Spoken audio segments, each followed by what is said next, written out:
All right, hello guys. This is Timmy from Hashed. Thanks for the introduction. I'm part of the investment team, and I'm really proud today to have these two as our portfolio companies, and Paul and Shi. Do you mind giving us a brief intro and backgrounds of you guys two? Starting with Paul. Sure. My name is Paul Kim. I am the founder and CEO of Notifi. Before this, I was in Web2, building a lot of things in AWS, but also served as director of product at Circle for a little bit. Hey, this is Chi. I'm the co-founder and CEO of ZettaBlock. And before that, I used to lead product management at Databricks, a Web2 data infra company. And before that, I did my PhD in stats from UC Berkeley. We're focused on the machine learning and causal inference side. So nice to meet you guys. All right, thanks. So today's session is about developer tooling session, right? So could you guys briefly explain what you guys actually building in this space, especially with your products, starting with Shi? Yeah, so ZettaBlock is building a fully managed full stack data infra platform for Web3 use cases. Basically, it covers the data scenarios from indexing, analytics to real-time capability. And the reason we build this is we really want to serve in the end as a single backend for Web3 developers to build applications on top of blockchain technology. So for Notifi, we believe in providing infrastructure for communication rails. So we provide a lot of notification services, monitoring events, and smart contract interactions with wallets so that at the end of the day, you can get a text message or email sent to you about something that's happening with your position or information that you want to learn from your project. So we're trying to federate between Web 2 and Web 3, and we think that communication is something that's very, very vital. Yeah, I think personally it's not really targeting the retail users itself. So it's actually a kind of a niche market in this Web3 space, targeting the developers, right? So I think there will be many challenges while building your products. So what kind of main challenges you guys face during your work? Starting with Paul.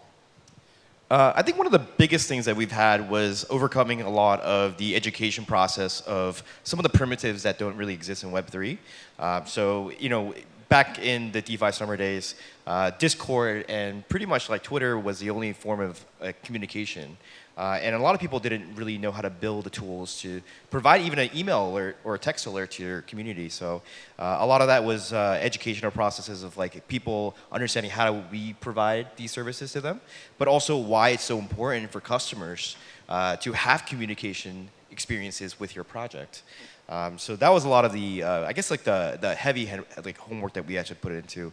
But other than that, I think our understanding like some of the basic technologies in Web 2 was actually very transferable. So we call ourselves like the Twilio or the SNS of Web 3. And I think a lot of developers or a lot of the builders in Web 3 understood that experience. Yeah, so I definitely want to second the challenge, the educational barrier that Paul just mentioned. So like probably a lot of people come from Web 2 space, all have been well-trained or well-educated about the importance of data and utilizing data to do data-driven decisions. So everybody know that how Google, Meta, and all those like very Web 2 successful tech companies make money.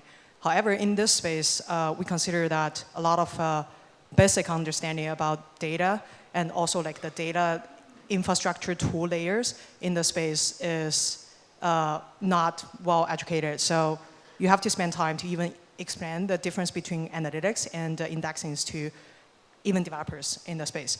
That's one thing. And another thing is, especially given our team's background, we come from like enterprise-focused, like industry. In that case, we initially really want to utilize the strategy of go-to-market strategy in Web 2 that we call land and expand in the space. However, one challenge we see is the lifespan of a lot of Web3 projects, especially native protocols, are very short. It's usually less than 18 months, most of the time 12 months.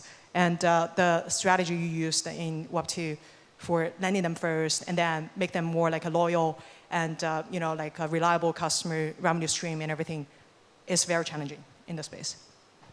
So as she mentioned about the go-to-market strategy, I think you guys have different strategies targeting your own users, right? So are there any like funny examples or anecdotes that you had while you were coming up with your own strategies, or some kind of like accomplishments with your own product? Starting with Paul. Well, I think as Chi was mentioning, the space is so new, and a lot of builders here are very excited. And sometimes they don't have a lot of traditional background in some of the Web 2 sides of things, so they're just really happy to build things. So when we went to market first, we started originally on Solana. We're across 18 blockchains now. There was a lot of like a close-knit community. So people know each other, people are very friendly with each other, and a lot of the times you're interacting with a lot of what we call degen folks, especially in like DeFi protocols. So I think learning to speak their language, understanding how to go to market with them, explaining to them why infrastructure is so important, a lot of that was kind of just a discovery process. But as we kind of went to market, we found a lot more like different strategies across different blockchains. Solana has a different vibe, Polygon has a different vibe, especially Avalanche as well. So we try to cater to at least bringing Web 2 forward with a lot of the user experience optimizations. And a lot of people appreciated that. So even though sometimes we were kind of, I guess a little bit more on the boomer side, I think, explaining technology, they appreciated that we were fighting for the customer experience. Yeah. So from our experience, we basically categorize people in Web3 space into 4 categories. One is the layer 1, layer 2 ecosystem people, layer 1, layer 2. And the second is the developer who are building on top of them. The third is retail user. The fourth is enterprise that they're trying to, layer 1, layer 2 are trying to attract to their ecosystem to launch something like their NFT or even like tokenization of stuff. So we found it initially we're really trying to go after developers like protocols building on top of layer 1, layer 2 in the beginning of last year. It was not very successful, again, because of the 2 challenges we earlier discussed, the educational barrier and also like the lifespan and instability from their side about like their revenue and also like their runway of the capital and everything. So then we start realizing actually before the very bottom of the bear market, layer 1, layer 2, they still have, at the time, the eager to grow their community, which means they want to have more applications built on top of that. They want a more developer, enterprise potentially, do something with their ecosystem. So that is where we found some successful, partnership and enterprise deals we made with the layer 1, layer 2. Then we realized for layer 1, layer 2, especially after the market's really getting worse and worse, they also kind of lose the appetite of trying to push the growth of the ecosystem in this moment because they just want to survive. They want to make sure they save the cost, preserve their energy and capital for the next thing. So in that case, we realize the people who have still more appetite to pay stuff is actually enterprise customers. Then it goes to like similar findings and observations with Paul for Notifi. Then we start really focusing a lot on like trying to serve enterprise customers, including people from Web 2 traditional background who want to get into Web 3, or like some of the very big Web 3 customers, but the approach of doing business with them is more like a traditional Web 2 approach. Yeah, thanks. And I just got curious, and I think it was an interesting point that each blockchain has different vibes. So I think you both see a lot of quantitative data in this space. And how do you actually see those differences, and how do they differ from each other? Well, I think some of them are, it's like some of all the people that work there as well, right? So a great example is like the movie ecosystem.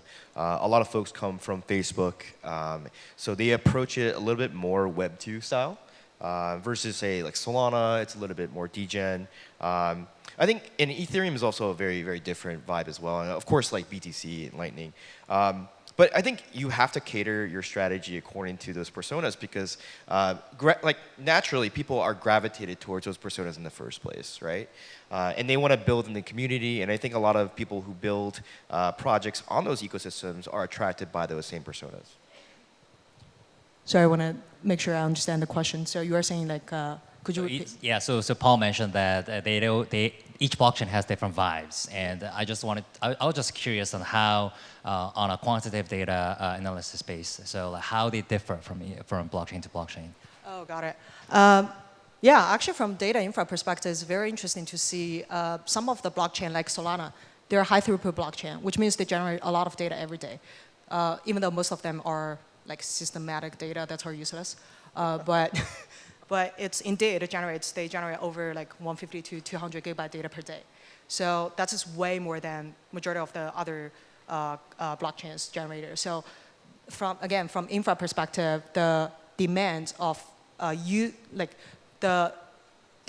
using each blockchain's data can be different because of the data size and data volume that's being generated. And another difference we see across blockchain is some of the blockchain focus really on the DeFi adoption. But some of the newer blockchains, especially recently, we see they are focusing a lot on the gaming space adoption. So that's why, obviously for KBW, you see a lot of those new blockchains have been, very eager to, I see like trying to get into the Korean market. Definitely like for those type of blockchain strategies, for us, then we have to tell towards helping them to grab the most important customers and profile for them. So that's Interesting.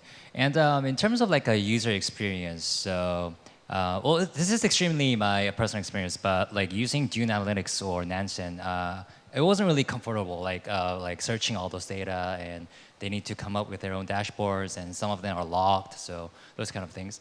So in terms of user experience, how are you guys actually approaching to the users and like as smooth as possible?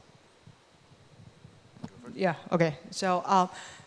First of all, this is where the educational barriers start happening, because a lot of times then we need to expand. Oh, Dune and Nansen, they're actually more for data analytics, for you to do, for example, like historical data insight extraction or visualization dashboard type of thing. However, when it comes to developer side, because this panel is about developer tooling, a lot of times what they care about is really like serving the data to their customers via application front end. And in that case, they really care more about, like the data freshness and the concurrency of the API, so they can handle like millions requests at the same time.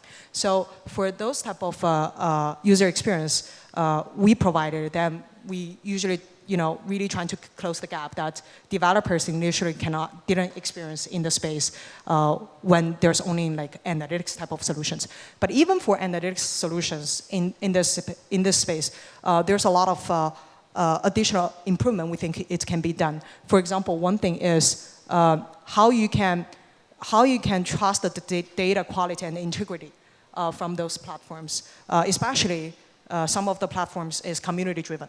So in Web2, one of the very, very critical topics when it comes to data is like data quality, especially when the data growing a lot. So that's one thing I think, in the future there are definitely a lot of interesting solutions can be implemented.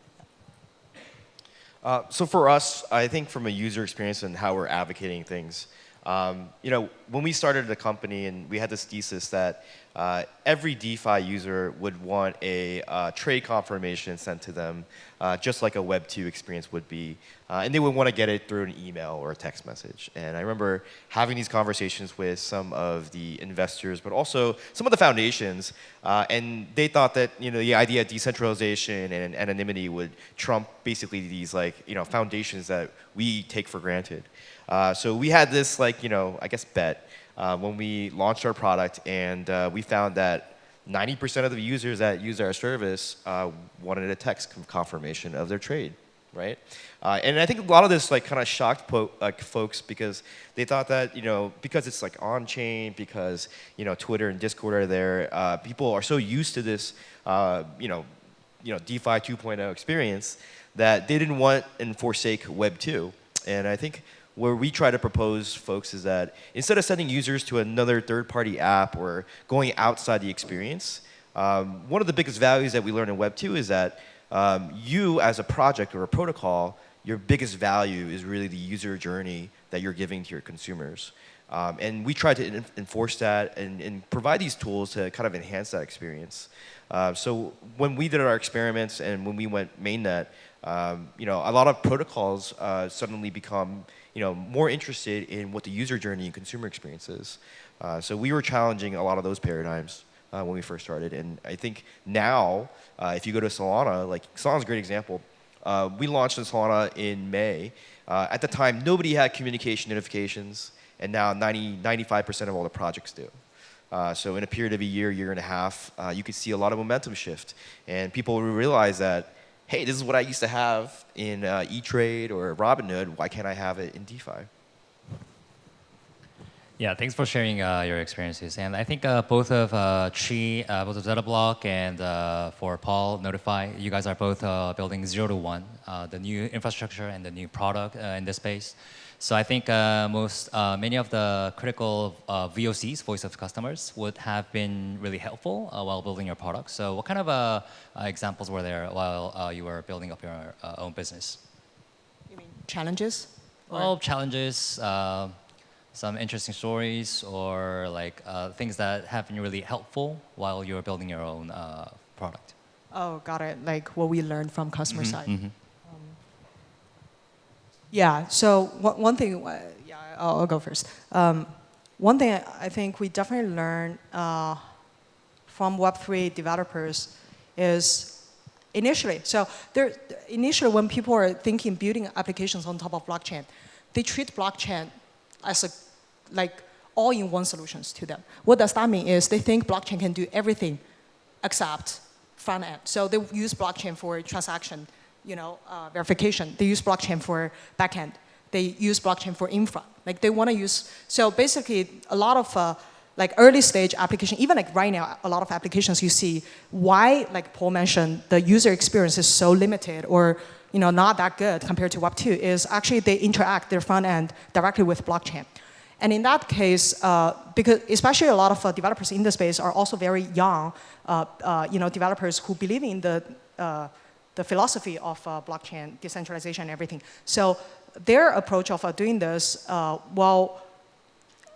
in a good way is simplify a lot of things, but in bad way it's limits their capability of building advanced features and advanced user experience. So in that case, we learn how we should build a solution. That's on the one side, provide the advanced capability like what people can use in Web2, like some of the foundation of Web2, like a very solid, robust backend to developer. But meanwhile, further simplify the development experience for the developers in the space. Because those people usually, compared to Web2, are less interested to maintaining those stuff than traditional way. Yeah, I guess we had a similar story too. Like our kind of like oh shit moment was we built our product and we were like, hey, we're gonna create these APIs that the developers and builders can call so they can like send these messages. When we talked to our first DeFi protocol, we explained to them how our product works or how our SDK works, and the first question was like, how do we fire your APIs, right? And we were like, well, don't you have a cron job or don't you have like a service that runs to monitor this? And they're like, no, we don't have it. We have a smart contract and we have a website. So what we ended up doing was we had to build all the monitoring elements and the eventing service and provide that as an end-to-end solution for these customers just so they can fire our APIs. So that was like our kind of like, oh, this is kind of weird. This is not like a Web2 thing because in Web2, you always know when to send a message or to send an alert because you're tracking everything. And you have these services that are running like infra DevOps to make sure it works. In Web3, they're pretty much like we have a smart contract. People engage with like permissionless, and we don't know what's happening. And the beauty of it was like they don't want to focus on what's happening on the blockchain, right? They just want to provide the smart contract as a service, and everything else from user experience is like, well, it's on the customer. I think that's being challenged right now in the infrastructure. And that's why a lot of folks are investing into, thinking about how we're going to unlock the next, million users. And that answer has to be from a better user experience and journey. Actually, can I add one more? For sure. Yeah, actually, this is a really good point. That to some extent, that's why we see a lot of opportunities in this Web3 space. Because as an infra player or like a middleware player, you just need to build one solution and can be used by many people in the space. However, when it goes back to Web2, for example, if you are building a data infra platform, in Uber and in Meta and in Google, it can be very different. You actually have to like customize that a lot for each of the business use cases. But in Web3, because everything happens on chain, it's the core stuff happening on chain, the transactions. So there's a lot of things that you don't need to repeat your work, like engineering and development work again. And one universal solutions can be utilized by a lot of people across blockchain solution, across even blockchain ecosystems. So that is another, very interesting and exciting findings for us when building Web3 space. Yeah, thanks for sharing your findings. I got one more thing. I think one more thing is like, I think educating folks on there's a cost associated, or it costs money to run some of the infrastructure, and getting projects to understand there's a payment aspect to it is something that was also kind of interesting. Not everyone knows everyone expects it to be free, and I think blockchain or Web3 has built this kind of like identity that everything is open source, everything is provided, but when you're running infra and middleware, a lot of this stuff does have a cost, and I think that was one of the cool things that we discovered is that we just simply now say this is what the price is, and they can integrate, versus integrate first, and then it's like, okay, let's talk about what the cost is going to be. Exactly. Right, thanks for sharing your findings. And I think one of the biggest difference between Web2 and Web3 is that data is transparent in this space, right? So how do you guys think that this kind of feature actually innovates this space? And how are you guys actually building your product oriented in this kind of feature? Yeah, so I'll go first again. I think again, very interesting.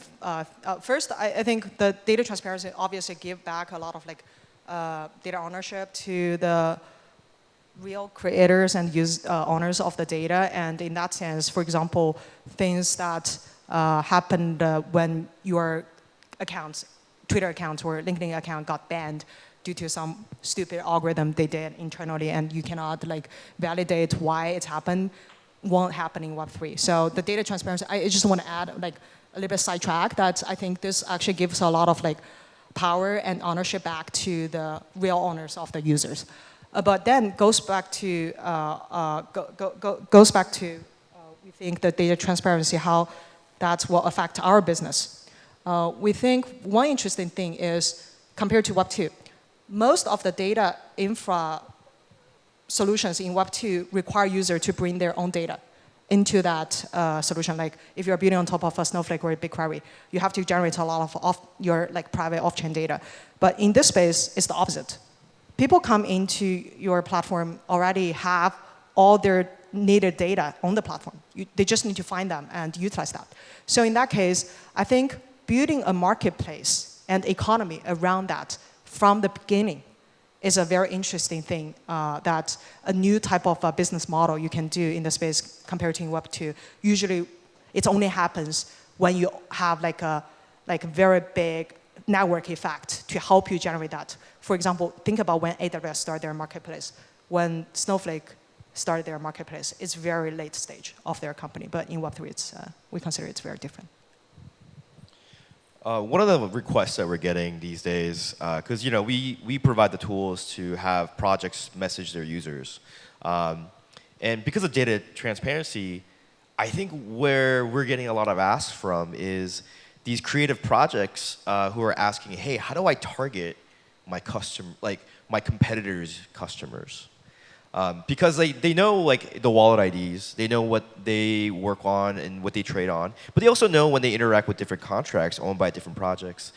So one of the common requests we're getting is a little bit more on the customer relationship management. They're doing insights analytics to do better CRM, to better target their user base and also their competitors, to see how they can motivate them to come over to their project instead. So I think we haven't seen that really too much right now in Web3, but I think the next cycle, this is going to be basically the forefront of customer acquisition, is sniping users and bring them to your platform. And of course, communication messaging is a critical part of it, but I think the data insights and transparency leads to basically better ads in a sense to the user base. Yeah, I think it was really helpful to see how you guys actually shape up this developer tooling landscape as a whole. And I think considering the time constraint, I think this will be my last questions and wrapping up this session. So I think there are many Web 2 companies trying to hop into Web 3 space, and especially for the developer tooling system, there will be a lot of competition further on. So what kind of advice or what kind of like strategies you guys have while building up your own product? Is this mostly for like trying to be more like competitive or building a moat? Yeah, for both. I mean, I think this is advice I give to every single builder in the space is, I think worry more about like iterative approaches, getting things out, testing it with your customer base, user base. It's not a very big ecosystem in a sense. You can get into contact with all the builders that are out there, your customer base, and get direct feedback. I think that's one of the things that most of the bigger players probably don't have a great tool to do. They don't understand how to go to market and talk to these projects directly. So they're going to take a very corporate approach of, I'm going to create a 5-year roadmap, right, and try to build something and ship something in like a year. In Web3, the luxury that we have is that we can go, pick up our Telegram, message the founder of some other protocol, and get real-time feedback and get something out on the market in a couple weeks. This is something that is mind-blowing for Web 2 users or Web 2 builders because everything happens in quarters. In crypto, a quarter is a cycle almost, right? So I think things go just really, really quickly. Yeah, I actually agree with this iterative approach. And also, I think one important thing for like smaller developer or companies compared to traditional companies is really be consistent, not being consistent, but really trying to build something that's bring the real value to the space. And don't, given what you want to do, but if you are thinking that you want to build a long-term successful company, I think bring the real product and real value to the space is gonna help you a lot. Because the initial kind of observations we have in the space when we just started building in Web3 is so many projects spend so many time and their energy trying to do so much marketing stuff, and but instead of focusing on shipping out some real product and everything, it's my works in the bull market, but in the bear market, it's really people are only wanting to work with a team and the products that have something helpful to them instead of just some hype. So I think focusing on bring the real value to the community is something definitely very important. And another thing I think it's, I definitely want to echo with what Paul mentioned is the ecosystem play in Web3 is very interesting compared to Web2. So you can actually, even in a very small stage, get a lot of help from the bigger players in the space compared to Web2. This is probably like one of the reasons why this space is very attractive because of the openness and like wanting to collaborate to you. Yeah. I think that was awesome advice, and if I become a builder in some time, yeah, I would have that in mind. All right, I think we can wrap it up here. Thanks for your time today. Enjoy your night. Thanks.